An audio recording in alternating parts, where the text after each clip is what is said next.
नमस्कार दोस्तों, स्वागत है आप सभी का आपके अपने चैनल द रिटेल इन्वेस्टर में। दोस्तों, आज जिस स्टॉक की मैं बात करने जा रहा हूँ वो एक टायर स्टॉक है। और कईयों को ये लगेगा कि जब पूरा सेक्टर बैठा हुआ है और आने वाले समय में जिनके रॉ मटेरियल है वो थोड़े एक्सपेंसिव लग रहे हैं, प्लस जब कह सकते हैं ऑटो सेक्टर में जो प्रॉब्लम चल रही है उस कारण जो टायर इंडस्ट्री है वो भी बहुत ज़्यादा दबाव में है। तो ऐसे टाइम में टायर इंडस्ट्री की बात मैं क्यों कर रहा हूँ? देखिए, टायर इंडस्ट्री की बात करना इसलिए इंपॉर्टेंट है क्योंकि अगर आपको लॉन्ग टर्म में पैसे कमाने हैं और अगर निवेश में अगर आप एक लॉन्ग टर्म इन्वेस्टर जीरो अगर आप एक लॉन्ग टर्म इन्वेस्टर हैं तो आपको अच्छे स्टॉक उस वक्त निवेश करने चाहिए जब वो बहुत ज़्यादा अंडर वैल्यूड चल रहे हो या थोड़ी प्रॉब्लम्स में चल रहे हो। देखिए, ये थोड़ा स्टॉक थोड़े लॉन्ग टर्म के लिए है, तो वो निवेशक जो थोड़े पेशेंस रखते हो, जो आराम आराम से इत्मीनान से काम कर सकते हो, जो एसआईपी में स्टॉक स्टॉक उठाना चाह रहे हो, उनके लिए ये वीडियो मुझे लगता है बहुत ज़्यादा इंपॉर्टेंट है और आपको ये वीडियो ज़रूर देखना चाहिए। और मैं कहूँगा अंत तक देखिएगा, without without skipping any part. ठीक है, लेकिन वीडियो को आगे बढ़ाने से दोस्तों जो रीच है वो बहुत ज़्यादा किल हो चुकी है दोस्तों। इसीलिए प्लीज़ आप जो मैंने टेलीग्राम चैनल मैंने वहाँ जाके ज्वाइन कीजिए, ताकि मैं जो भी स्टॉक की वहाँ कह लीजिए जो भी वहाँ शेयर करूँ अपने वीडियो के लिंक को वहाँ से आप देख सकें, क्योंकि नोटिफिकेशन बिल्कुल नहीं जा रही है और रीच को एकदम किल कर दिया गया है। इसीलिए प्लीज़ वीडियो को अंत तक देखिएगा। अब विदाउट वेस्टिंग टाइम सीधा लेके चलूँगा आपको मैं उसके शेयर के पास। देखिए, कंपनी का नाम है दोस्तों सीएट टायर, सीएट लिमिटेड। ठीक है, क्या है सीएट लिमिटेड? तो जिनको ये स्टॉक जानना था वो जान चुके हैं, लेकिन अब बात करते हैं थोड़ी काम की। देखिए, फ्लैटिश सा कारोबार है और ये स्टॉक काफ़ी लंबे समय से गिरावट भी दिखा रहा है। क्यों दिखा रहा है? क्योंकि जो पिछले क्वार्टर जो क्वार्टर थर्ड के नतीजे आए थे उसमें कंपनी ने लॉस बुक किया था दोस्तों, जिस कारण ये स्टॉक में अच्छी खासी गिरावट हो गई है।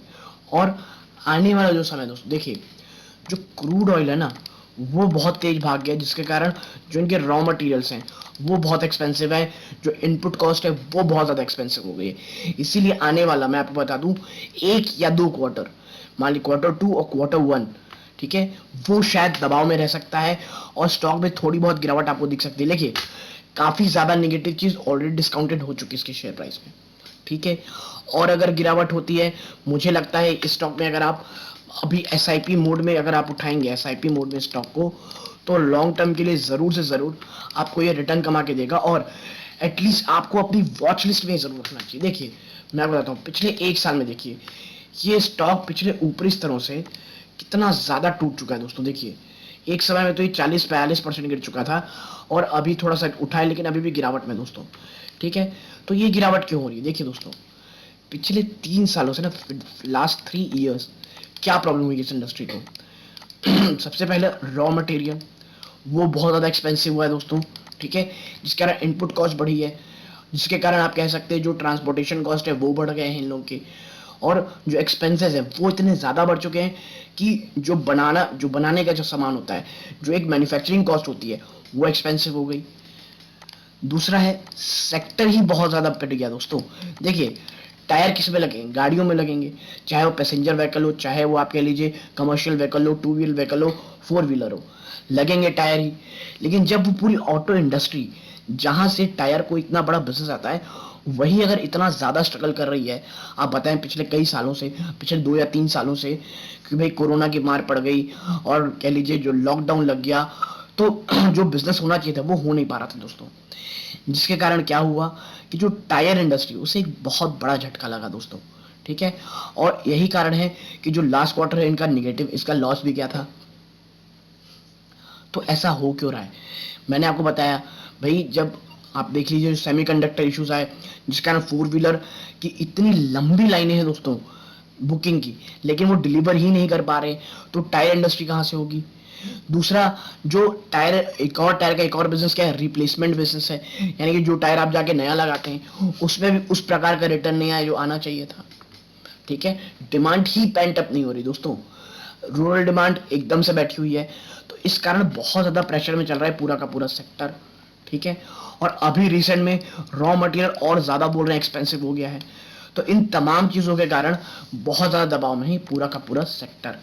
लेकिन देखिए, जो इन्वेस्टर होता है ना वो इन्हीं मौक़ों की तलाश करता है और ऐसे ही समय में टायर या कह लीजिए इंडस्ट्री में निवेश करता है।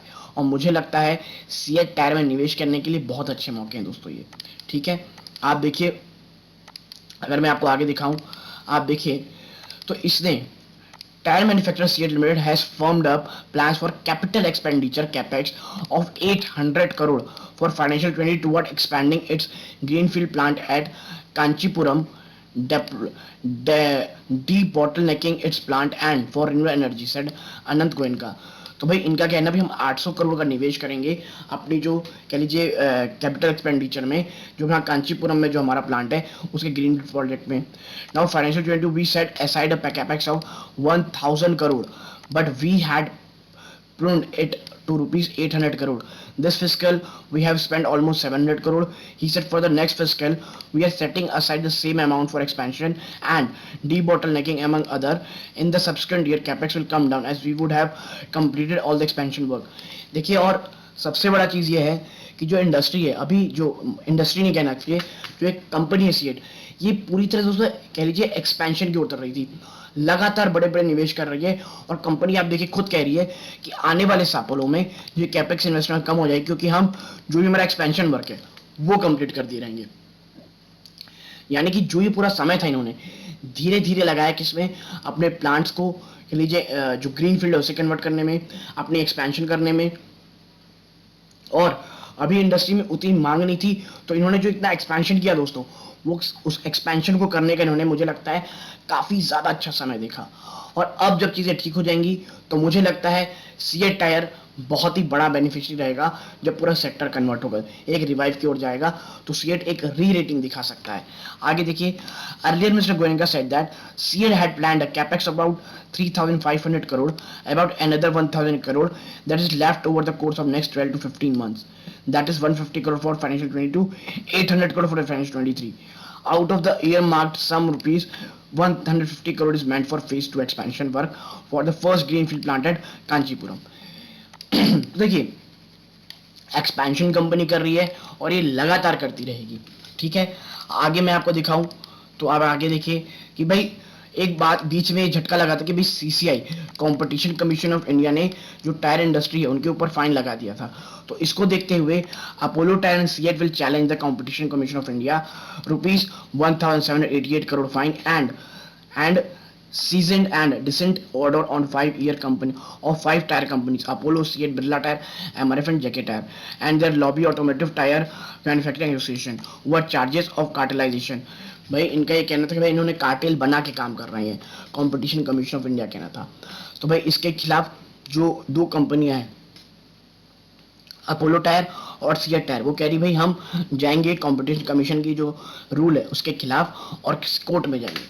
ठीक, तो देखिए ये सब चीज़ें हैं, लगातार आगे बढ़ रही है सब चीज़ें। और देखिए जो आईसीआई सिक्योरिटीज़ है, और ये मुझे काफ़ी थोड़ी ज़्यादा अच्छी लगती है दोस्तों आईसीआई सिक्योरिटी, उन्होंने टारगेट प्राइस कितना दिया है 1273 का, कितना रुपीज़ 1273 का टारगेट प्राइस दोस्तों किसको दिया है, सीएट टायर को।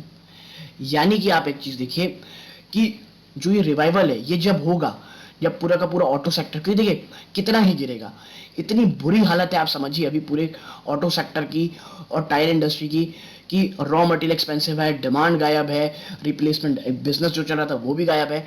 इस कारण बहुत ज़्यादा दबाव में सेक्टर है और ये तमाम चीज़ों को इसके जो शेयर प्राइस है वो अपने अंदर समाहित कर चुके हैं। यहाँ से अगर बहुत ज़्यादा गिरावट होती दोस्तों तो मैक्सिमम 10 to 20% की और गिरावट है, और अभी ये चल रहा है लगभग 1000 में। यहाँ से 10 to 20% की अगर मैं बात भी करता हूँ तो 750 से लेकर के आप मान लीजिए 850। ठीक है, ये दो लेवल है। ठीक, यहाँ से एटलीस्ट 25% का यहाँ से अपसाइड है, माफ़ कीजिएगा डाउन साइड है, और अप साइड दोस्तों मुझे कम से कम एटलीस्ट 50% दिखता है। अब मैं एटलीस्ट की बात कर रहा हूँ। ठीक है, लेकिन देखिए उसमें समय लगेगा। ये स्टॉक अभी पेशेंट इन्वेस्टर के लिए दोस्तों, ठीक है, क्योंकि अभी सेक्टर दबाव में है, कोई भी रिवाइवल हमें दिख नहीं रहा है। इसीलिए जब तक आप एक लॉन्ग टर्म निवेशक ना हो, सीरियस लॉन्ग टर्म निवेशक ना हो, इस स्टॉक में निवेश करने से बचें दोस्तों। लेकिन हाँ, मैं ये भी कहूँगा अगर आप एसआईपी मोड में धीरे धीरे से सीएट टायर को खरीदारी करेंगे, 900, 850, 800 के आसपास तक भी जाएगा ये, अगर आप तब भी पेशेंटली से एक्यूमुलेट करते रहे तो आने वाले समय में आपको सीएट टायर एक ज़बरदस्त, मैं कहूँगा बहुत अच्छे रिटर्न ज़रूर कमा के देगा। लेकिन देखिए ये मीडिया एनालिसिस है, ये मैंने आपके साथ जो मेरी पर्सनल एनालिसिस है वो शेयर की है। कोई भी इसमें मैं कह दे रहा हूँ इसमें लिए आपको तुरंत जाके निवेश नहीं करना है। आप खुद सोचें, क्या भाई आप इतना पेशेंटली स्टॉक में निवेश कर सकते हैं? क्या ये आपके रिस्क एपेटाइट को पूरा करता है?